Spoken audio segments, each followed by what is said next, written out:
Hey, bonjour à tous, on se retrouve avec du matos, nouveau test Evo Tattoo. Du coup, qu'est-ce qu'on va avoir aujourd'hui? On va avoir de l'aiguille, de la machine, de la copie chinoise de merde. On va regarder tout ça, une stigma, on a une petite surprise qu'on ne doit pas trop parler, mais on va en parler quand même. Et on a tous les nouveaux manchons qui vont changer la vie de pas mal de monde. Les manchons pour les rotatives, il y a une bonne révolution là-dedans, surtout avec ITC. Du coup, on va faire la démo. Alors ils ont changé pas mal de formes, de longueur, de diamètre. On a vraiment beaucoup de choix maintenant. Ça c'est le traditionnel. Donc il y en aura pour tous les goûts. Les filles seront contentes. Il y en aura des grandes tailles, des petites tailles. Et les mecs seront contents aussi. Il y aura des gros trous, des petits trous. Il y en a pour tout le monde. Et ça c'est top. Bon alors du coup, je vais déballer tout ça. Donc j'ai tout désinfecté au préalable, hein, comme d'habitude. On est toujours en temps de guerre avec le Covid, donc le masque, les gants sont nos priorités. Alors du coup, hop, sa poubelle, les clos pour après. Alors on va avoir du diamètre 23 interne et on va avoir du 28 interne pour les gros manchons. Donc ça c'est top. Ok, du coup je vais choper des machines. Qu'est-ce que j'ai une Solnova avec un manchon d'un pen traditionnel, vu qu'avant il n'y avait pas les gros diamètres, donc je prenais ça. J'ai une travel pen et je vais prendre la dernière, la Cheyenne Unlimited sans fil à batterie. Alors avant, moi ce que je faisais, vu qu'il n'y a que ceux-là qui existaient, donc c'était diamètre interne 23, longueur 40, même 50, pardon. Et du coup, moi, je coupais une petite lamelle pour pouvoir l'adapter là-dessus. Bon, ça allait, hein, ça fonctionnait. J'ai bossé comme ça très longtemps. Mais du coup, maintenant, on a les petits. Du coup, le petit, on a juste à l'enfiler dessus. Et on est nickel. Plus besoin de couper. On sort le truc, ça rentre, c'est nickel. Donc ça, pour les petits pens, ça c'est bon. Donc ceux-là, on pourra toujours l'utiliser sur les pens traditionnels qui sont plus fins. Donc là, c'est pas un souci. Donc ça, c'est nouveau. Ça, c'est top. Et du coup, à l'heure d'aujourd'hui, on a ces deux références qui sont sorties. Diamètre 28 interne. En longueur, on est à 33 et celui-là à 50. Donc ça, c'est top. Donc là, la dernière Cheyenne sans fil. Donc là, c'est nickel. Hauteur 33, ça recouvre super bien le manchon. Après, je pense que là, le gros, on peut toujours s'en servir aussi. Donc on a plus de grippe, on est bien. Ça remonte un peu plus dans la main, donc moi, je préfère. Ça arrive à tourner quand même, ça accroche pas trop sur le grip, donc c'est bon. Les deux iront quand même. Ça, c'est pas mal. Alors, sur une travel pen par exemple, donc là j'ai un manchon de plus petit diamètre. Donc du coup, bon, il y a tout qui peut aller dessus aussi, celle-là. Celle-là, si on bourre un peu celui de 50, il rentre aussi. Ceux qui préfèrent les plus petits, alors ça peut aller aussi nickel. Donc là par exemple, là, sur cette machine, il y a tout qui s'adapte quoi. Donc ça c'est top aussi quoi. Après il y en a plein qui n'utilisaient pas de manchon en mousse parce qu'ils n'avaient pas le bon diamètre suivant les machines. Donc forcément là, avec ça aujourd'hui, on va pouvoir tout avoir quoi. Donc ça c'est une stigma, c'est la Spear en rouge, Spear Red, c'est cool. Donc là on a un tel diamètre. Donc là pareil, super aussi, ça marche super bien.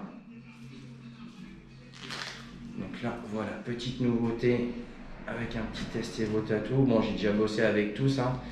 Les diamètres les plus gros sont à peine plus fins, mais quand même ils absorbent vachement bien les vibrations.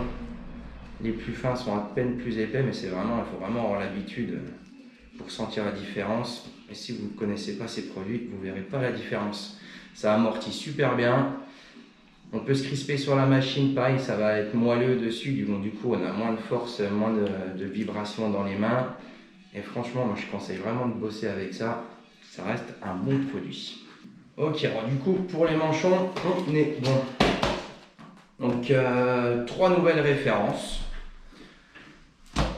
Ça en fait 4 au total. Si vous ne trouvez pas votre bonheur avec ces petits produits de chez ITC, vous ne trouverez votre bonheur nulle part.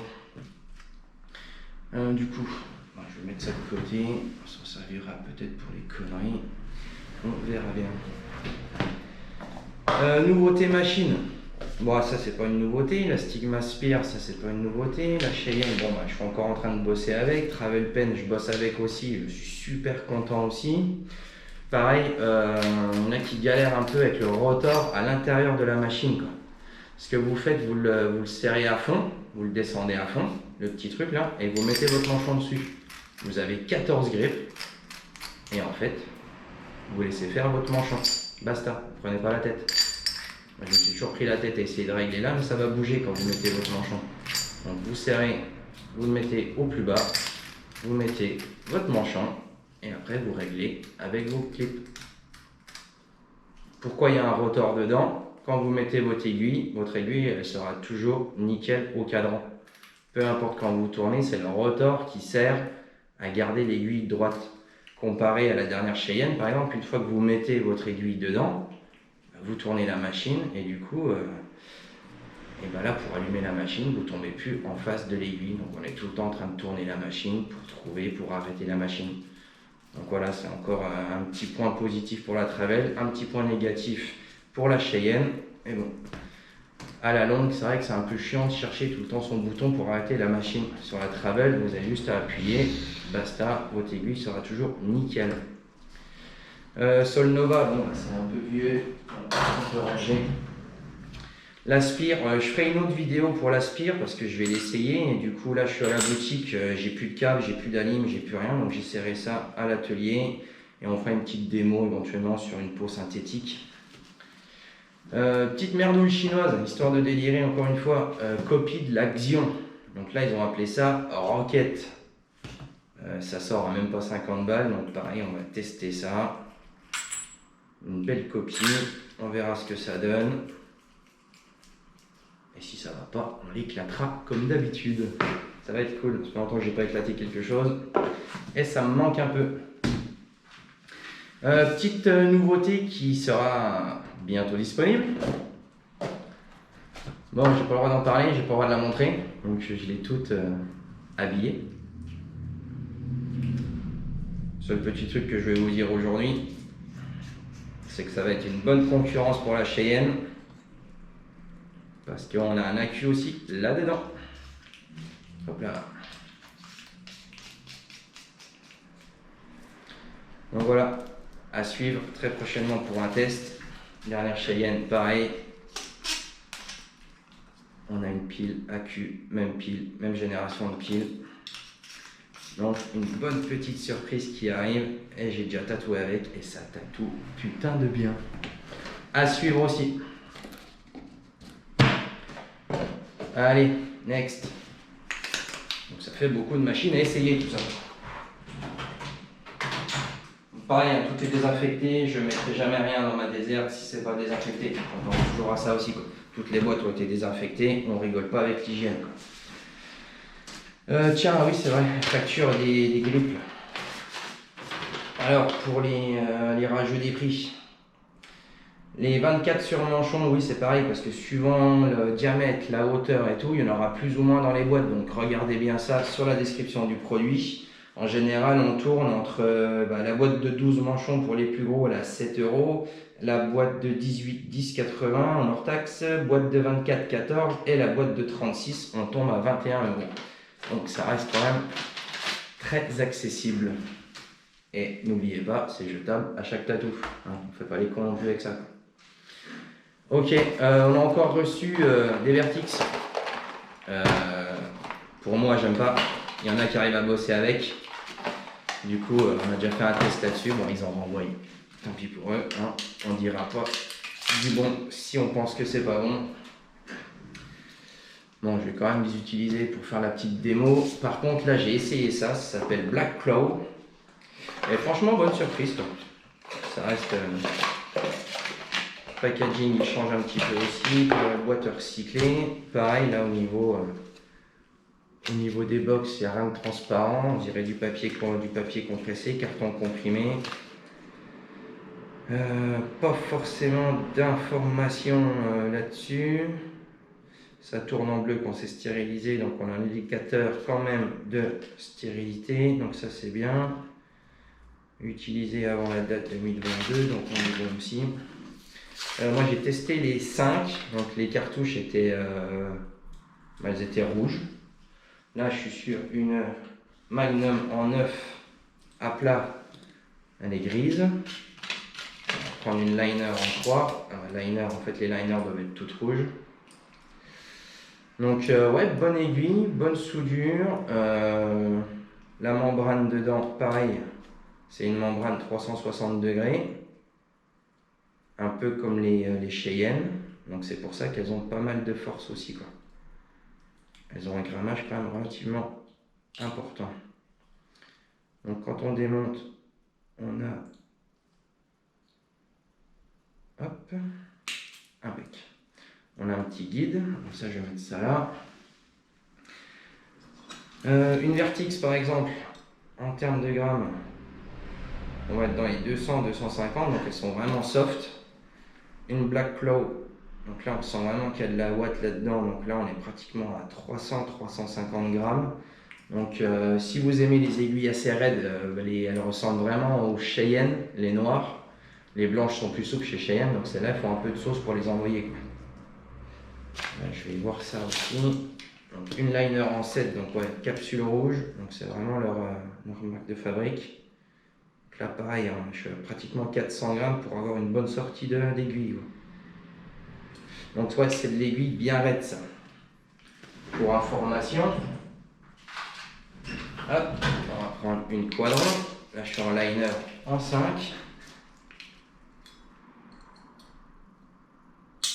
Hop là. Donc là je fais à peine 250 grammes pour avoir une bonne sortie, quoi. Donc c'est vachement plus souple, quoi. Vertix, elles sont vraiment trop souples, hein. Je suis déjà tombé sur des 150 grammes, 200 grammes, ça part dans tous les sens, ça fait des bruits de ouf. On arrive à tatouer quand même avec, mais moi j'aime pas trop, quoi. Pour moi ça passe pas le test. Quadron, valeur sûre. Et là ces nouvelles les aiguilles là, Black Claw, franchement j'ai tatoué avec. Bon, elles sont un peu dures, hein, forcément j'ai plus l'habitude de tatouer avec des trucs doux. Mais ceux qui aiment bien quand ça pousse un peu, vous allez, ça peut être des bons tests pour vous aussi, quoi. J'ai pas regardé forcément les prix, vu que j'ai reçu ça pour un test. Là, du coup, c'est un pote qui me les a envoyés, qui bosse avec. Merci à lui au passage. Et franchement, ouais, c'est pas trop mal, quoi. Les soudures sont bonnes, les aiguilles sont bien. Tout ce que j'ai déballé, testé, j'ai tout regardé à l'œilleton, c'était nickel. Franchement, bien. Je vais en commander un peu plus pour faire un test un peu plus gros, plus long, et voir ce qu'on en pense à la fin. Et c'est pas fini, je suis encore là. J'avais pris ma balance, on va peut-être s'en servir un peu. Du coup, vu que vous aimez bien le poids, on va parler de poids. Donc ça, c'est une bonne vieille colle, une bonne vieille Mickey Sharp, manchon en acier, et ça pesait 450 grammes. Donc ça, c'était du poids, quoi. Et maintenant, vu que vous aimez bien les trucs super légers, et ben on va comparer tout ça. Donc la petite nouveauté qu'on n'a pas le droit de parler, 198 grammes. L'Aspire, 156, ça descend. La Cheyenne Unlimited, on va essayer de trouver le plat, 181 grammes. La Travel Pen, là, on est à 154 grammes, donc c'est de plus en plus léger. Et une petite Sol Nova, je vais mettre la tiroire ici, 118 grammes. Donc voilà, on est tout en dessous de 200 grammes. Ça change des gros pâtés, des gros tracteurs comme ça, qui sont à 450 grammes. Après, le poids, c'est bon ou c'est pas bon. Si vous voulez savoir un peu plus de choses, il faut aller voir sur Hero Tattoo. On en parle vraiment longtemps de tout ça. Le poids, des fois, c'est bon. Mais en attendant, ça reste quand même une valeur sûre au niveau de l'hygiène, que des machines pas emballées, contrairement à ce qu'on pourrait croire. Allez, à la prochaine!